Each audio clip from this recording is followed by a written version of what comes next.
सिडिओले काम गरेर खानुपर्छ भनेपछि सुकुम्बासी अक्क न बक्क अत्तालिँदै जिल्ला प्रशासन पुगेका सुकुम्बासी बालनकै भरमा फर्किए। त्यहाँ बाँच्न थियो, घाँसको लागि त हामीले काम गर्नै पर्थ्यो, कहीँ न कहीँ गएर परिवारका सदस्यहरूले काम गर्ने हो। अहिले पनि काम जति सके छिटो आफूले जे गरिआएको थियो त्यो गर्नुस्, खोज्नुस् भन्छु मैले। मेन मनसा एउटै छ कि हामीले सरकारले होटलमा तिरेको पैसा हामीले दिने राहत त्योभन्दा राम्रो हामीले कति व्यवस्थापन गरिदिएको कुरा। सरकारकै भर पनि नपर्नु, सबै कुरामा आफू काम गरेर खानु सक्ने मान्छेहरू हुनुहुन्छ हैन भनेर भन्नुभयो। त्यसमा के छ तपाईहरुको भनाइ? अब यसमा त एकदम सही हो, राम्रो हो कुरो। अब हामीले जहाँ जति आफूले गरिआएको काम खोजेर गर्दै गर्नु पनि पर्छ नै हैन। त्यसो भयो भने त भोलि हामीलाई निकाल्दा त अब कहाँ गएर बस्नु त सर हामी बाटैमा? त्यो अरूले पनि त्यो गरिराख्नु भएको छ। जस्तो म किर्तिपुर गएँ, किर्तिपुरमा जाँदाखेरि पनि त्यहाँ उहाँहरू दिउँसोको समयमा धेरै काममा जानुहुन्छ होइन, बिहान बेलुका उहाँहरू त्यहाँ आउनुहुन्छ, बस्नुहुन्छ। अहिले पनि त्यो देखिन्छ। तपाईँहरू पनि त्यसलाई चाहिँ नछुटाउनु होला, किन भन्दा काम हामीले पनि आफ्नो जीवनको अन्तसम्म पनि हामी कामै गर्छौँ नि त। दर्शकबिन होल्डिङ सेन्टर खाली गर्न सरकारले अल्टिमेटम दिएपछि अत्तालिँदै सुकुम्बासीको एउटा समूह जिल्ला प्रशासन कार्यालय काठमाडौँ पुगेका छन्। स्थायी व्यवस्थापनको माग राखेर सिडिओ कार्यालय पुगेका सुकुम्बासीहरू सिडिओको एउटै जवाफले अक्क न बक्क बनेका छन्। अरूलाई अन्य जति जना बस्नु भएको छ उहाँहरूलाई जे व्यवस्था गरेको छ त्यो व्यवस्था तपाईहरुलाई पनि गर्छ। नक्कलीलाई कारबाही नै हुनुपर्छ, किनकि नक्कलीहरूले गर्दाखेरि हामी पीडितलाई चाहिँ अर्को हजुर अरू पीडाहरू चाहिँ भइरहेछ। भोलि हामी निस्केर जाँदा चाहिँ हामीलाई त भोलि त जानुपर्छ। अब हाम्रो सानो छाप्रो थियो, हामीले कमाएर खाने ठाउँ थियो, त्यो भोलि हामी गएर चाहिँ कहाँ बस्ने त? भोलि हामी निस्केर त कहाँ गएर बस्ने त सर? गर्दै जाँदाखेरि अलिकति ढिलो भयो होला, यसलाई गर्दै नगर्ने भन्ने हिसाबले गएको होइन। हामी सबै एकदम सचेत छौँ। तपाईँहरू जस्तै तपाईँहरूलाई मर्का परेको छ भन्ने बुझेका छौँ हामीले, यो सरकारले बुझेको छ। अब यसलाई अब सरकारले अहिले नेपाल सरकारको जुन निर्णय छ, जुन नीतिगत निर्णयहरू गर्दै जान्छ सरकारले, त्यो अनुसार कार्यान्वयन गर्दै जाने हो हामीले। अब अहिले तपाईँहरूले गर्ने के हो भन्दा अभिभावक भएको हुनाले आफ्ना बालबच्चा परिवारको जिम्मा लिएर अनि सरकारले दिएको राहत, तत्कालका लागि राहत अनि सुविधा रकम जे दिएको छ त्यसमा त्यसले सबै कुरा चल्ने त होइन। मैले बुझेको तपाईँहरू कोही मनोहरा बस्नुभयो, कोही थापाथली हुनुहुन्थ्यो होला, कोही गैरीगाउँ हुनुहुन्थ्यो होला, कहाँ जहाँ भए पनि त्यहाँ बाँच्न थियो, घाँसको लागि त हामीले काम गर्नै पर्थ्यो, कहीँ न कहीँ गएर परिवारका सदस्यहरूले काम गर्ने हो। अहिले पनि काम जति सके छिटो आफूले जे गरिआएको थियो त्यो गर्नुस्, खोज्नुस् भन्छु मैले। त्यो अरूले पनि त्यो गरिराख्नु भएको छ। अब अहिले तत्कालै हामी कहाँ गएर बस्ने? घर खोज्दा घरपट्टिले भन्छ सुकुम्बासी बस्तीबाट आएको तिमीहरू घर दिँदैनौ, कोही तिमीहरू यस्तो हुन्छ, कोही यस्तो हुन्छ भन्छ। कोही मान्छेहरू यसमा दलित पनि छन्, उनीहरूलाई जातिको नाममा कोठा दिन पाइरहेको छैन। अब हामीहरूको अनेक समस्या छन्। त्यहाँ बालबच्चालाई एक ठाउँमा नाम लेखाइदियो, अब भन्छ यताबाट जाऊ, अब अन्त जाऊ भन्छन्। अब बालबच्चालाई पनि कहाँ लिएर जाने, कहाँ पढाउने? एउटै बच्चालाई कतिवटा स्कुलमा नाम लेखाउने? उहाँले त अलि समय लाग्छ, धैर्य गर्नु, तपाईँलाई दुःख छ भनेर भन्नुभयो होइन।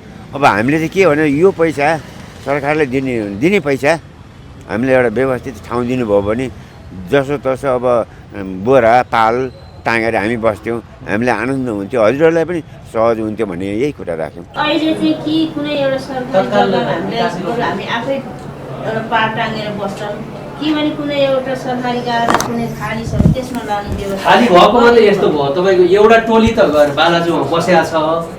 मैले गएर हेरेँ, बालाजु भनेको रानीवनमा एउटा तपाईँको यही कामका लागि भनेर बनाएको पहिला आजभन्दा 10-12 वर्ष अगाडि, 12-15 वर्ष, झन्डै 15 वर्ष अगाडि बनेका भवनहरू, ती भवन पनि अहिले कहीँ वडा कार्यालय बसेको छ, कहीँ तपाईँको प्रहरी बसेको छ, कहीँ स्वास्थ्यको कार्यालय पनि बसेको छ, कहीँ मानव सेवा आश्रम भन्ने वृद्धहरू, अनि कोही कसैको पनि आश्रय नभएका आश्रयविहीन महिला पुरुषहरू नेपालभरिबाट खोजेर ल्याएका महिला पुरुषहरूलाई राखेका छ। अस्ति गएर वृद्धाश्रम टाइपको उहाँहरूले पनि त्यसरी राख्नु भएको छ। त्यो खाली भएको भए त तपाईँहरू सबै त्यहीँ अट्नुहुन्थ्यो, मैले हेरेर आएको। तर त्यो पनि खाली छैन। अब त्यहाँ अर्को तपाईँहरूलाई लगेर हाल्छु भन्दा अर्को फेरि कमजोर मान्छेलाई त्यहाँबाट बाहिर निकाल्नुपर्छ, त्यो त सम्भव भएन होइन कि? अब तपाईँको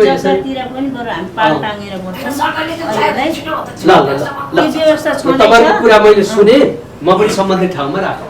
तपाईहरु जुन ठाउँमा बसिरहनु भएको छ त्यो ठाउँमा तपाईहरुलाई असहजता छ, यदि त्यहाँनिर बस्न गाह्रो छ भनेदेखि अर्को ठाउँमा चाहिँ राम्रो ठाउँमा खोजेर बस्न सक्नुहुन्छ भनेर दिए होला नि त्यो त। त हो त्यो त हो नि होइन त्यसमा कुनै उ पनि छैन सरकारले दिएको कुरामा तर त्यो भन्दै गर्दाखेरि सरकारले पनि के बुझ्नुपर्छ नि अहिले बर्खाको समय छ हामी सक्ने मान्छेले चाहिँ कोठा पाइरहेको छैन भने नसक्नेले कहाँमा खोज्ने सक्ने नसक्ने भन्ने कुरो हुन्छ त तपाईँहरूले कोठा खोज्न जानलाई हामी सुकुम्बासी हो हामीलाई कोठा दिनुहोस् त भन्नु पर्दैन नि त। होइन अहिले समस्या त्यही नै हो कि अहिले हाम्रो समस्या भएको नि त्यही हो कि समस्या अहिले तपाईँको सुकुम्बासी भनेपछि सबभन्दा रुडल कोठा पाइँदैन त्यही त अहिले मान्छे अहिले तपाईँहरूलाई सुकुम्बासी भन्दा त निधारमा फेरि लेखेको छैन तर भए पनि भन्दै गर्दाखेरि म तपाईँलाई एउटा सानो घटना सुनाइदिन्छु।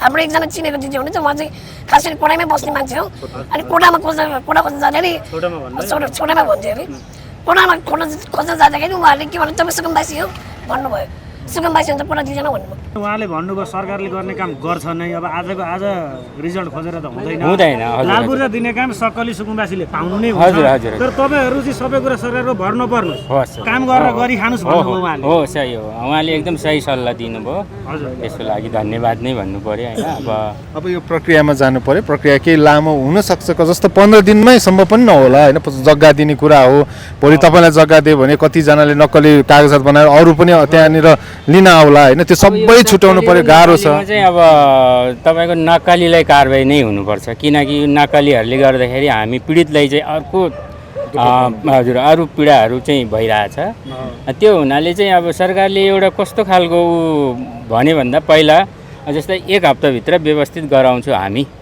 भन्ने चाहिँ उहाँहरूले हामीलाई त्यो कुरा गर्नुभयो 3 महिना भन्दा भयो हुन्थ्यो भन्ने 3 महिना अथवा 6 महिना वर्ष दिनै भनेको भए पनि त त्यो एउटा हामीमा रहन्थ्यो होला एउटा कुरो होइन।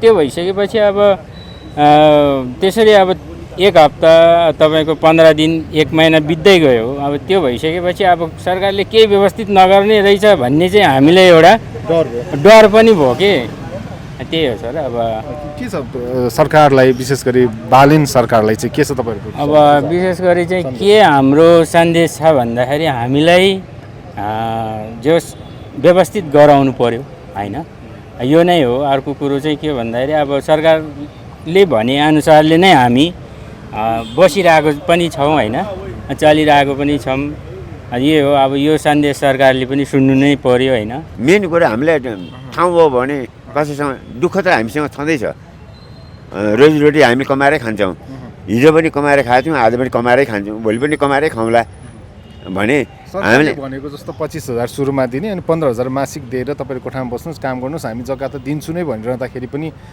त्यो गर्दा चाहिँ के गाह्रो हुन्छ।